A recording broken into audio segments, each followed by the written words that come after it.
विकास और संगीता की शादी काफी ज्यादा धूमधाम से होती, खूब सारी खुशियां होती हैं, दोनों परिवार काफी ज्यादा खुश होते। लेकिन इस शादी से संगीता कुछ कम खुश थी, क्योंकि उसका शादी करने का बिल्कुल भी मन नहीं था। वो चाहती थी कि वो अपने जीवन में आगे पढ़ाई करे और नौकरी करे, इस वजह से वो ये शादी नहीं करना चाहती थी। लेकिन जो विकास होता है वो उससे वादा करता है कि शादी के बाद भी वो उसे आगे पढ़ाएगा लिखाएगा, उसको उसके सपने पूरे करने देगा। ये बात जब होती है तो संगीता कुछ सोच समझ कर कहती थी, ठीक है, मैं तुमसे शादी कर लूंगी। उसके कुछ समय बाद दोनों की शादी हो जाती है। सब कुछ बहुत ठीक ठाक चल रहा शादी के कुछ दिनों तक। तो संगीता उससे कुछ नहीं बोलती है पढ़ाई लिखाई के बारे में। लेकिन जब शादी को कुछ वक्त बीतता है तो वो विकास से कहती है कि तुमने मुझसे वादा किया था कि जब हम दोनों की शादी हो जाएगी उसके कुछ वक्त बाद तुम मुझे पढ़ने लिखने दोगे। तो मैं पढ़ना चाहती हूँ, तो तुम मेरा फिर से एडमिशन करा दो, कोचिंग में मेरा नाम लिखवा दो, मैं आगे की तैयारी करना चाहती हूँ। विकास कहता है, ठीक है, देखो मैं घर पे बात करता हूँ, माँ से बात करता हूँ, जैसा कहेगी मैं वैसा कर दूंगा। तो वो इस बात से काफी नाराज हो जाती है कि तुमने मुझसे शादी के पहले तो वादा किया था कि तुम मेरा नाम लिखवा दोगे, मुझे पढ़ने दोगे, मुझे नौकरी करने दोगे, लेकिन अब तुम अचानक से क्यों कह रहे हो कि हम माँ से पूछ के बताते हैं तुम्हें? क्या हमारी जिंदगी की जो बातें हैं, हमारी जिंदगी के जो डिसीजन है वो तुम लोगे या फिर तुम्हारी माँ लेगी? इस बात से विकास को काफी गुस्सा आता है, लेकिन वो कुछ नहीं कहता। कहता ठीक है, मैं तुम्हें कल शाम तक बताता हूँ क्या करना। इसके बाद जो विकास होता है वो अपनी माँ के पास जाता है और उनसे बताता है कि जो संगीता है वो ऐसी ऐसी बात कह रही है कि उसे आगे की पढ़ाई करनी है, उसे नौकरी करना है। तो उसकी माँ इस पर कहती है कि अपना अच्छा खासा बिजनेस है और तुम भी अच्छा खासा कमा रहे हो, तुम्हारे पिताजी भी अच्छा खासा कमा रहे हैं, तो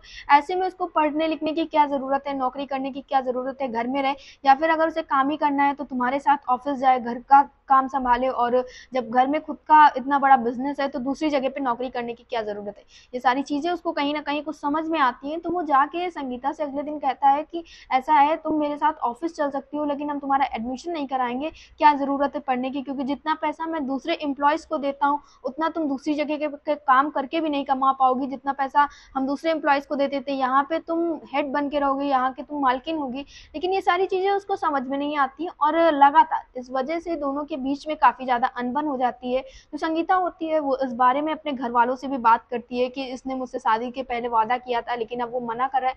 तो उसके पिताजी भी यही कहते हैं कि ठीक है, कोई बात नहीं, अगर वो तुम्हें बाहर पढ़ाने के लिए नहीं भेज रहे हैं, बाहर पढ़ने के लिए नहीं भेज रहे हैं, तो तुम उन्हीं के बिजनेस में उनकी हेल्प करो। लेकिन संगीता को ये सारी चीजें कुछ ठीक नहीं लग रही थी, क्योंकि उसे खुद के दम पर कुछ करना था। इस वजह से उन दोनों के बीच में काफी ज्यादा लड़ाई झगड़ा होने लगता है। आए दिन घर पे अनबन होती रहती, कभी उसकी माँ से वो झगड़ा करती है तो कभी खुद वो विकास से झगड़ा करती रहती थी। इन सारी चीजों से उन दोनों के बीच में काफी फ्रस्ट्रेशन हो जाती है।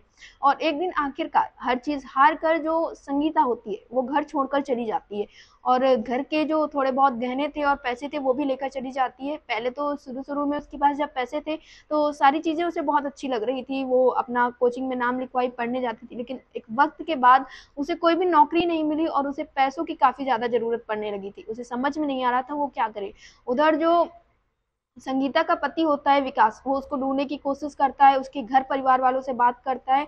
तो आखिर में उसे उसके बेडरूम में ड्रेसिंग के पास एक लेटर मिलता है जिसमें साफ तौर पे ये लिखा होता है कि मुझे ढूंढने की कोशिश मत करना, मैं अपनी मर्जी से घर से जा रही हूँ। ये सारी चीजें जब होती हैं तो वो भी पहले कुछ दिनों तक तो उसे ढूंढते हैं, लेकिन फिर जब वो नहीं मिलती है तो वो भी उसको उसके हाल पे छोड़ देते हैं।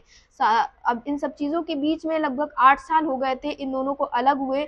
तो विकास जो था वो अपनी जिंदगी में आगे बढ़ रहा था, वो अपनी इंडस्ट्रीज को आगे बढ़ा रहा था, अपने बिजनेस को आगे बढ़ा रहा था। लेकिन इस बीच में उसने कोई भी शादी नहीं की थी, ना किसी और लड़की से वो बातचीत करता था। वहीं जो संगीता थी उसके जो हालात थे वो काफी ज्यादा गंभीर होते चले जा रहे थे, पैसों की काफी कमी थी, तंगी के कारण उसको समझ में नहीं आ रहा था उसे करना क्या है, कैसे करेगी, आगे की पढ़ाई करनी है या कुछ काम करना। तो इस वजह से एक बार वो एक होटल में जाती है और वहां पे नौकरी मांगती है, जहाँ पे उसे रिसेप्शनिस्ट की नौकरी मिल जाती है और थोड़ा बहुत काम करने लगती है। तो अपना ये होता है उसका कि महीने का 8-10 हज़ार रुपए कमा लेती थी। एक दिन जब वो जो विकास होता है वो अपनी इंडस्ट्री के काम से अपने दोस्त के साथ में जा रहा होता है, तभी काफी ज्यादा थकान हो जाती है। तो वो एक होटल में रास्ते में रुकने का प्लान बनाते हैं। जिस होटल में वो रुकते हैं वहां पे जो रिसेप्शनिस्ट होती है, तो जब वो जाते हैं एंट्री करते हैं तो वो वहां पे नहीं होती। तो उसके बाद वो वहां से हट जाता है, और वहीं जब थोड़ी देर बाद वो फिर से जाते हैं तो उसका दोस्त वहां पे एंट्री वगैरह करता है और रूम वो लोग बुक करा लेते हैं। चीज़ें होती हैं वो रात भर वहीं पे रुकता है। अगले दिन जब वो दोनों चेकआउट करने लगते हैं तो जो विकास होता है वो देखता है कि वहाँ पे जो लड़की बैठी हुई थी वो कोई और नहीं थी बल्कि उसकी पत्नी थी। तो वो उसको देखकर उससे पूछता है कि तुम यहाँ क्या कर रही हो? तो इस बारे में वो उसे बताती है कि कैसे-कैसे वो जब घर से भागी थी तो सामान लेके भागी थी, लेकिन एक वक़्त बाद उसके पास पैसों की तंगी आ गई और अब ना वो पढ़ पाई और ना ही कहीं ठीक से रह पा रही है, यहीं पे नौकरी करती है और पास में किराए के मकान पे रहती है। उसके जीवन में काफ़ी सारी परेशानियाँ हैं। फिर दोनों बैठ के आपस में थोड़ी देर बात करते हैं तो वो विकास से उसके जीवन के बारे में पूछती है। तो वो बताता है कि उसके जाने के बाद से उसने इंडस्ट्री को अपनी और आगे बढ़ाया, वो अपना बिज़नेस जो है उसको ब्रॉड कर रहा है और अभी तो वो प्लान कर रहा है कि वो अपना बिज़नेस अब्रॉड तक पहुँचाने की कोशिश कर रहा है। तो ये सारी चीज़ें जब होती हैं तो संगीता से भी वो कहता है कि तुमने ऐसे क्यों छोड़ दिया? तुम चाहती तो हमारा बिज़नेस जॉइन कर सकती थी। अब तो हमारी कंपनी अब्रॉड तक जा रही है और जहाँ तुम नौकरी करने के लिए कह रही थी उससे कहीं ज़्यादा अच्छी हमारी कंपनी है। लेकिन इन सब चीज़ों को उसको संगीता को बहुत ज़्यादा दुःख होता है, वो उससे माफ़ी माँगती है और कहती है कि तुम मुझे अपने यहाँ पे जॉब दे दो, मैं फिर से तुम्हारे साथ घर पे रह के चलना चाहती हूँ। इस बात से पहले तो विकास जो होता है वो मना कर देता है, लेकिन फिर वो अपने घर पे बात करता है, अपनी माँ से ये सारी चीज़ें बताता है। तो जब संगीता उससे पूछती है क्या तुम्हारी दूसरी शादी हो गई है? तो वो मना कर देता है और जब वो अपनी माँ से बताता है तो उसकी माँ कहती है ठीक है, अगर बहू मिल गई है तो उसको घर ले आओ। तो जो विकास होता है, संगीता का जितना भी पेंडिंग रुपया पैसा होता है वो सब वहाँ पे बिल्स पे ऑफ करता है और उसके बाद उसको घर ले आता है और साथ ही वो उसको अपने साथ अपने बिजनेस में लगा लेता है। और इस बात से उसकी माँ जो होती है वो काफ़ी ज़्यादा परेशान रहती है और वो संगीता से ठीक ठाक से बात भी नहीं करती क्योंकि उसने जो अपने पास्ट में किया था उन सबका फ़र्क जो उसके प्रेजेंट पे पड़ रहा था। विकास तो उस पर ध्यान भी देता था लेकिन जो उसकी माँ थी वो उसको ये सारी चीज़ें पसंद नहीं आ रही थी कि वो कैसे आगे, क्योंकि वो स्टिल चाहती थी कि वो उसके घर पे रहे, बहू की तरह घर का काम करे, ना कि ऐसे बाहर जाए या नौकरी करे। वो सारी चीज़ें उसको पसंद नहीं आती हैं।